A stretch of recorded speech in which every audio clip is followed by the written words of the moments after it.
Hello and welcome to the next session of this cell division. Interesting topic आहे. Last लेक्चरला आपण sale cycle हा part त्याच्यात दोन महत्त्वाच्या phases interphase M phase.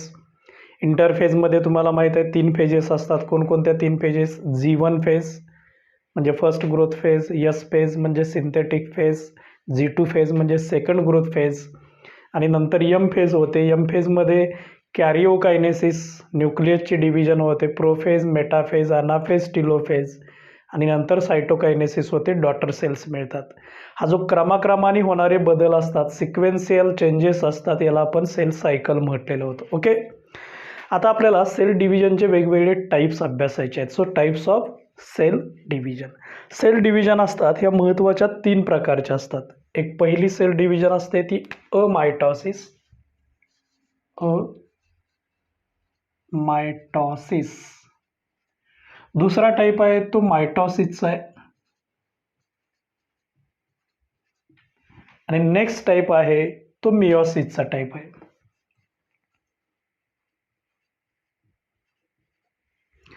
So these are the 3 important types of the cell division: amitosis, mitosis and meiosis. आता याचं meaning आहे a means absent. काय absent आहे? मायटॉसिस. मायटॉसिस म्हणजे इक्वल डिव्हिजन असते. इक्वल डिव्हिजन ही नाही तर होत नाही म्हणजेच अनइक्वल होते. इथं मायटॉसिस म्हणजे इक्वल डिव्हिजन होते. Equal division. आणि मियोसिस म्हणजे रिडक्शनल डिव्हिजन असते. इथं गुणसूत्रांची संख्या कमी होते. So reductional division.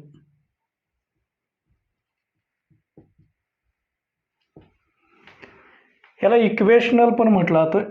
इक्वल किंवा इक्वेशनल. Equational division. ओके, आता ही जी अमायटॉसिस आहे, ह्या अमायटॉसिसमध्ये कोणतीही डिव्हिजन होत असताना जे आपण सेल सांगत असतो, सेल व्यवस्थित एकदा समजून घ्या. पेशीमध्ये काय काय असतं. हे पेशीचं आवरण आहे ज्याला म्हणायचं सेल मेम्ब्रेन. Cell membrane.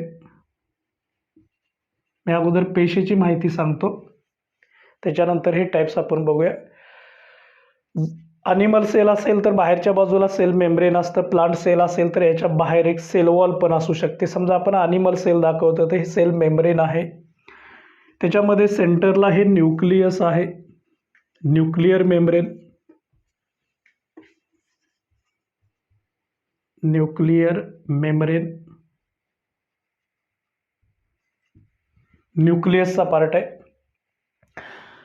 ह्या पेशीमध्ये जो लिक्विड पार्ट असतो केंद्रकाच्या बाहेर, बघा केंद्र न्यूक्लियर मेम्ब्रेन आणि सेल मेम्ब्रेन याच्यामध्ये जे लिक्विड आहे याला म्हणायचं सायटोप्लाझम. काय म्हणायचं? सायटोप्लाझम. सेल मेम्ब्रेन, सायटो म्हणजे सेल, प्लाझम म्हणजे लिक्विड, पेशी द्रव म्हटलं जातं. इथं पेशीचे अंगक असतात, मग ती मायटोकॉन्ड्रिया असेल किंवा एंडोप्लाझ्मिक रेटिक्युलम असतील किंवा गॉल्गी बॉडीज असतील. ही पेशीचे अंगक आहेत सगळे. रायबोझोम्स असतील. ओके, सेल ऑर्गेनलीज असतात, याला सेल ऑर्गेनलीज म्हणायचं. Cell organelles. त्याच्यानंतर हे जे केंद्रक आहे न्यूक्लियर मेम्ब्रेन आहे, ह्याच्या इनसाइडला हा लिक्विड पार्ट असतो, आतील लिक्विड असतं. केंद्रकाच्या आतील लिक्विड असतं ज्याला न्यूक्लिओप्लाझम म्हटलं जातं. काय म्हणायचं? न्यूक्लिओप्लाझम. न्यूक्लिओप्लाझम केंद्रक द्रव म्हटलं जातं. ह्याच्यामध्ये स्पेरिकल स्ट्रक्चर असतं, मोस्टली सिंगल असतं, ज्याला न्यूक्लिओलस म्हणायचं, nucleolus.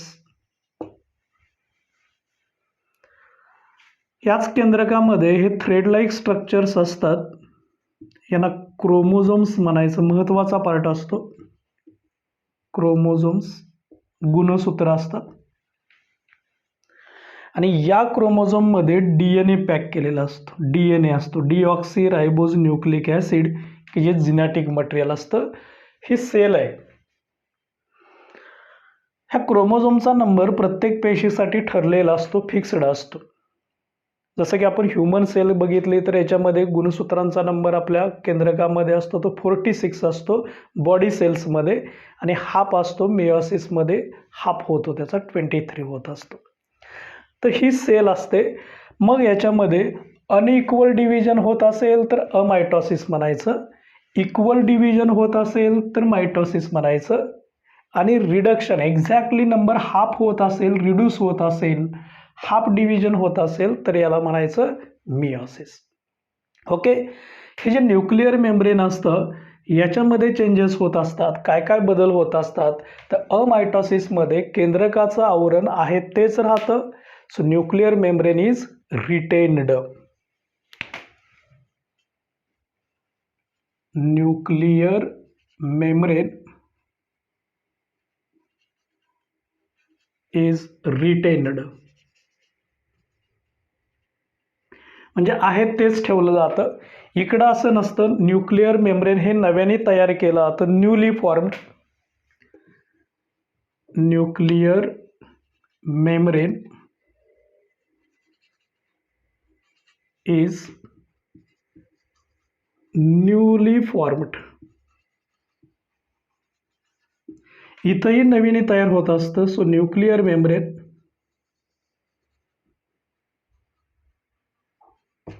Is newly formed.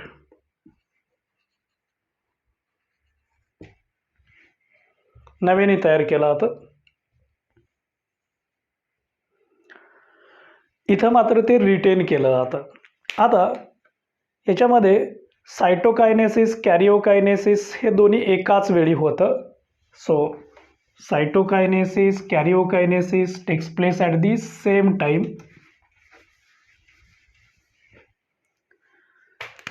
Cytokinesis and कॅरिओकायनेसिस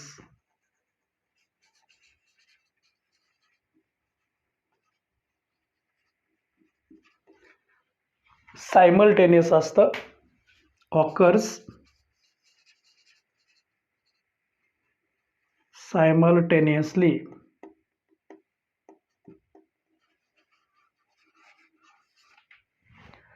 इकडं मात्र असं होत नाही. या ठिकाणी पहिल्यांदा काय होतं, कॅरिओकायनेसिस नंतर सायटोकायनेसिस. सो फर्स्ट कॅरिओकायनेसिस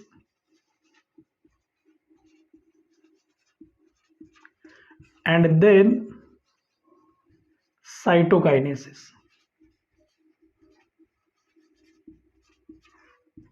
पहिल्यांदा केंद्रक विभागलं जातं, नंतर सायटो. इथंही तसंच असतं. So first कॅरिओकायनेसिस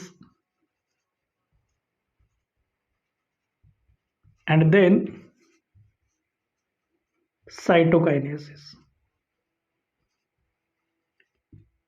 okay. इथं मात्र ते दोन्ही एकाच वेळी होतं. जेव्हा सायटोकायनेसिस होत असतं तेव्हाच ते कॅरिओकायनेसिस होत असतं. आणि इथं मात्र क्रोमॅटिक मटेरियल असतं ते इक्वली डिस्ट्रीब्यूट होत नाही. या ठिकाणी काही चेंजेस असतात. म्हणजेच so nuclear membrane retained, nuclear membrane newly formed. Cytokinesis, karyokinesis occur simultaneously. First karyokinesis then cytokinesis. इथं सुद्धा first karyokinesis then cytokinesis. So chromosomes, number of chromosomes, क्रोमोझोमची जी संख्या असते ते डिस्ट्रीब्युशन असतं ते अनइक्वल असतं. So unequal distribution of, no equal distribution of chromatin material. इथं मात्र क्रोमॅटिक मटेरियल अनइक्वल डिस्ट्रीब्यूट होतं. So unequal distribution of chromatin material म्हणजे chromosomes equal distribution of chromosomes, equal distribution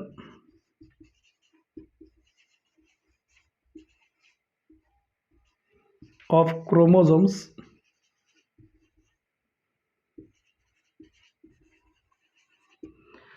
इथं मात्र रिड्यूस्ड होतं, हाफ डिस्ट्रीब्युशन होतं. So chromosome number remains half. इतर number same राहतो, same number remains same.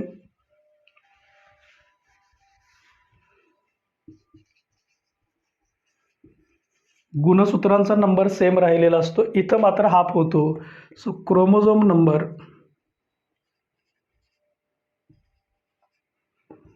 Number becomes half. आणि म्हणून याला रिडक्शनल डिव्हिजन म्हणायचं. हाफ होतो, एक्झॅक्टली हाफ होत असतो. So called as a reductional division. Reductional division म्हटलं त्याला.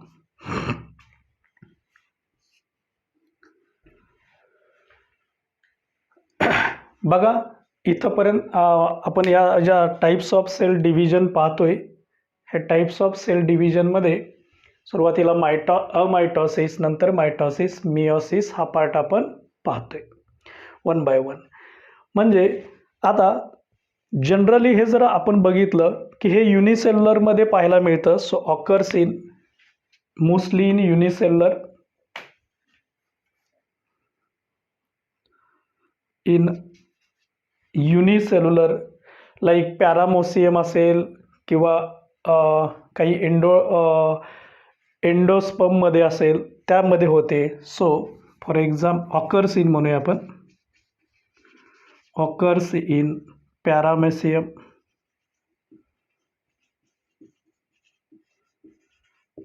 एंडोस्पर्ममध्ये पण होते, फिटल सेलमध्ये पण होते.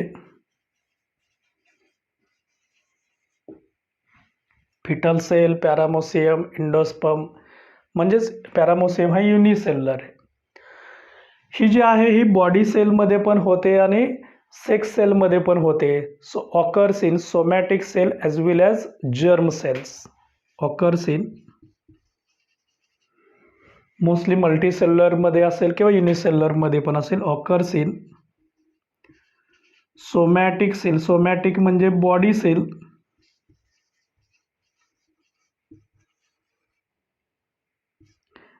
And germ cell. ही जी डिव्हिजन आहे ही डिव्हिजन फक्त जर्म सेलमध्येच होते. So occurs in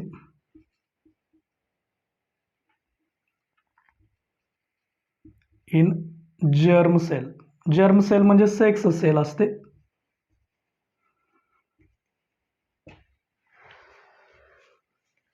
sex cell. Once again बघा, अमायटॉसिस हा सेल डिव्हिजनचा पहिला टाईप आहे. Means absent, mitosis means equal. Equal division होत नाही, याचा अर्थ ही अनइक्वल डिव्हिजन असते. Unequal division. ओके, नावावरून कळतं. मायटॉसिस मीन्स इक्वल डिव्हिजन आहे. यालाच इक्वेशनल डिव्हिजन पण म्हटलं जातं. एक्झॅक्टली समान सेल मिळतात आपल्याला, क्रोमोझोमचा नंबर असतो तो सेम राहतो. मियोसिस ही रिडक्शनल डिव्हिजन आहे, म्हणजे इथं हाफ रिडक्शनल होतं, क्रोमोझोमचा नंबर असतो तो हाफ होत असतो, हाफ रिडक्शन होतो. दुसरा बदल काय आहे बघा, न्यूक्लिअर मेम्ब्रेन असतं, केंद्रकाचं आवरण असतं, ते जे पॅरेंट सेलमध्ये असतं तेच डॉटर सेलमध्ये राहतं. न्यूक्लिअर मेम्ब्रेन रिटेन केलं जातं, बदल होत नाही. इथं मात्र न्यूक्लिअर मेम्ब्रेन हे नव्याने तयार केलं जातं, न्यूली फॉर्म, न्यूली सिंथेसाइज्ड. म्हणजे पहिल्यांदा जे पॅरेंट्स असतं ते डिसॅपियर होतं आणि मग डॉटर सेलमध्ये पुन्हा ते नव्याने तयार केलं जातं. Nuclear membrane newly formed. आपल्याला माहीत आहे सेल डिवाइड व्हायचा असेल तर दोन फेजेस होणं गरजेचं असतं. एक कॅरिओकायनेसिस म्हणजे केंद्रक डिवाइड होणं आणि दुसरं सायटोकायनेसिस म्हणजे सायटोप्लाझम पण डिवाइड व्हायला पाहिजे. म्हणजे एका केंद्रकाची दोन केंद्रक व्हायला पाहिजे, एका सायटोप्लाझमचे दोन सायटोप्लाझम व्हायला पाहिजे, तेव्हा आपल्याला पॅरेंटपासून काय मिळतील? Daughter cells. ओके. आता हे होत असताना ह्या डिव्हिजन कशा होतात? तर अमायटॉसिसमध्ये जर बघितलं तर सायटोकायनेसिस म्हणजे आपल्याला माहीत आहे केंद्रकाची डिव्हिजन आणि कॅरिओकायनेसिस म्हणजे न्यूक्लियसची डिव्हिजन ही साईड बाय साईड होतात, सायमल्टेनियस होतात, एकाच वेळी होतात. म्हणजे कसं होतील बघूया आपण. समजा ही सेल आहे, हे त्याचं न्यूक्लियस आहे. ओके, हे न्यूक्लियस आहे. हा बाहेरचा पार्ट सेल मेम्ब्रेनचा आहे, हे न्यूक्लिअर मेम्ब्रेन आहे, याच्यात क्रोमोझोम्स असतात. डिव्हिजन होत असताना ही जी सेल आहे ही या पद्धतीनं डिवाइड होते, इनव्हॅजिएशन होतं. मग हे न्यूक्लिअर मटेरियल पण तशाच पद्धतीनं होतं, डिस्ट्रीब्यूट होतं, पण हे अनइक्वल डिस्ट्रीब्यूट असतं, एक्झॅक्टली इक्वल डिस्ट्रीब्यूट होत नाही. आणि मग याचं पुढं जाऊन दोन पेशी मिळणार आपल्याला, म्हणजे या साईडची एक सेल मिळणार आणि या साईडची एक सेल मिळते. इथं न्यूक्लिअर मटेरियल आलेलं असतं, इथंही न्यूक्लिअर मटेरियल आलेलं असतं. म्हणजे हे जे केंद्रकाचं जे आवरण असतं हे जसं पॅरेंटमध्ये आहे असंच डॉटरमध्ये आलेलं असतं, नव्याने तयार होत नाही. Nuclear membrane retain. बघूया तुम्हाला इथं न्यूक्लिअर मेम्ब्रेन मी ब्लॅक कलरने दाखवतो. हा ब्लॅक कलर जसा पॅरेंटकडून आलेला आहे असाच डॉटरमध्ये आलेला असतो. याच्यात कुठंही डिसअपिअरन्स होत नाही, नव्याने तयार होत नाही. म्हणजे हे अनइक्वल डिव्हिजन होते. इथं न्यूक्लिअर मटेरियल जास्त असेल, इकडं कमी दिसतंय आपल्याला. डॉटर सेल्स मिळाल्या. ही पॅरेंट सेल आहे, ह्या डॉटर सेल्स आहेत, डॉटर सेल्स. ओके. याला म्हटलं आता पहिल्यांदा काय होतं, या ठिकाणी दोन्ही गोष्टी एकाच वेळी होतात. कॅरिओकायनेसिस म्हणजे न्यूक्लियसची डिव्हिजन आहे. हे न्यूक्लियस डिवाइड होणं याला म्हणायचं कॅरिओकायनेसिस. हा बाहेरचा लिक्विड सायटोप्लाझम डिवाइड होतो याला म्हणायचं सायटोकायनेसिस. एकाच वेळी कॅरिओकायनेसिस आणि सायटोकायनेसिस होतं आणि आपल्याला डॉटर सेल्स मिळतात. Okay. So karyokinesis, cytokinesis occurs simultaneously. इकडं असं होत नाही. इकडं पहिल्यांदा काय होतं, कॅरिओकायनेसिस होतं आणि नंतर काय होतं, सायटोकायनेसिस. म्हणजे बघा, समजा या ठिकाणी हे एक सेल आहे, हे त्याचं केंद्रक आहे. केंद्रकामध्ये आपण समजा ह्युमनची सेल घेतली, ह्युमनची कोणतीही सेल घ्या, आपण ह्युमन घेऊया. 46 क्रोमोझोम्स आहेत. मग सुरुवातीला याच्यात एका केंद्रकाची दोन केंद्रक होतात, केंद्रक डिवाइडलं जातं. हे 46 क्रोमोझोम ॲज इट इज राहतात. म्हणजे एका केंद्रकाचे पहिल्यांदा दोन केंद्रक, म्हणजे पहिल्यांदा काय झालंय, कॅरिओकायनेसिस. आणि नंतर याचं काय होतं, सायटोकायनेसिस होतं. हा सायटोप्लाझम नंतर विभागला जातो. हा बाहेरचा जो आहे हा सायटोप्लाझमचा पार्ट आहे. 46 नंबर हा गुणसूत्रांचा नंबर आहे की जो केंद्रकामध्ये असतो. हे न्यूक्लियस आहे, पॅरेंट सेल आहे. बघा, पहिल्यांदा एका केंद्रकाची दोन केंद्रकं झाली, दोन पेशी अजून तयार झालेल्या नाहीत आणि मग सायटोप्लाझम विभागला जातो. आपल्याला 2 इक्वल डॉटर सेल्स मिळतात. इथं गुणसूत्रांचा नंबर तोच राहतो, बदलत नाही, 46 आणि 46. सायटोप्लाझम विभागला जातो.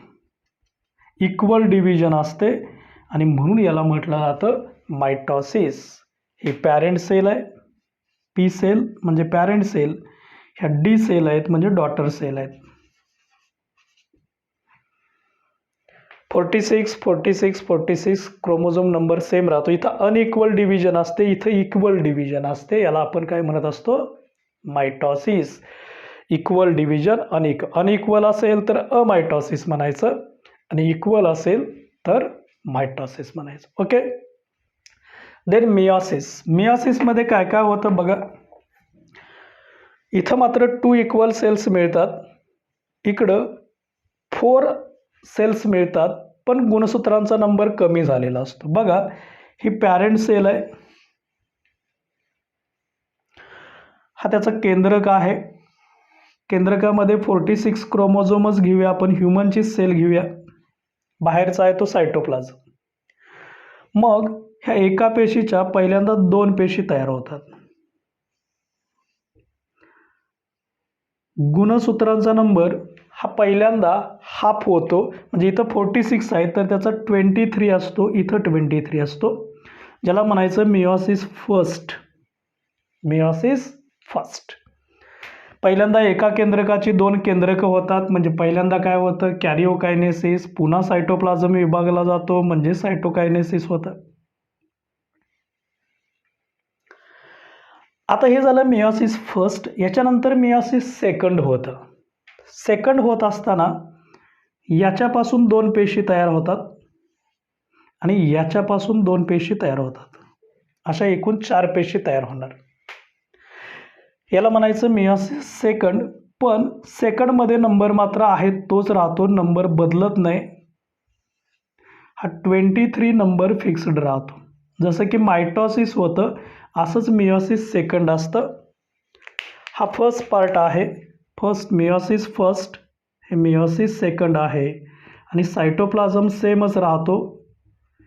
गुणसूत्रांची नंबर मात्र पॅरेंटपेक्षा डॉटरमध्ये हाफ होतो. ही पी सेल आहे, पॅरेंट सेल म्हणतो आपण. यांना डी सेल म्हणायचं, ह्या सगळ्यांना डी सेल्स, डॉटर सेल्स. इथं गुणसूत्रांचा नंबर आहे 46 आणि डॉटरमध्ये मात्र हाफ आलेला आहे 23. So gives 4 daughter cells. इथं मिळणाऱ्या डॉटर सेलचा नंबर 4 असतो, इथं मिळणाऱ्या डॉटर सेलचा नंबर 2 असतो, इथं मिळणाऱ्या डॉटर सेलचा नंबर 2 असतो. So occurs in simultaneously. इथं मात्र तसं होत नाही. कॅरिओकायनेसिस पहिल्यांदा, नंतर cytokinesis, first karyokinesis then cytokinesis. So unequal distribution of chromosome. क्रोमोझोमचं अनइक्वल डिस्ट्रीब्युशन होतं. इथं मात्र क्रोमोझोमचं इक्वल डिस्ट्रीब्युशन असतं. इथं क्रोमोझोम नंबर हा हाफ होत असतो. जनरली युनिसेल्युलरमध्ये असेल, पॅरामोसियम, एंडोस्पर्म किंवा फोटल सेल असतील, एम्ब्रियोच्या सेल्स असतील, याच्यामध्ये होतं. ही मात्र सोमॅटिक सेलमध्ये पण होते आणि सेक्स सेलमध्ये, ज्याला जर्म सेल म्हणायचं. जर्म सेल म्हणजे सेक्स सेल असते. सेक्स सेल ज्याला आपण गॅमेट म्हणतो, मेल गॅमेट, फिमेल गॅमेट यांच्याशी संबंधित असते. आणि ही मात्र फक्त जर्म सेलमध्येच होते, सेक्स सेलमध्येच होते. तर ह्या 3 महत्त्वाचे सेल डिव्हिजनचे टाईप्स आहेत: अमायटॉसिस, मायटॉसिस आणि मियोसिस. अमायटॉसिस आपण बघितलेलं आहे. या पुढच्या पार्टमध्ये आपल्याला मायटॉसिस पार्ट डिटेल बघायचं आहे आणि मियोसिस पार्ट सुद्धा खूप डिटेल अभ्यासायचं आहे. ओके, लिहून घ्या. हा जो टॅब्युलर फॉर्ममध्ये लिहा म्हणजे लक्षात ठेवणं सोपं जाईल. ओके.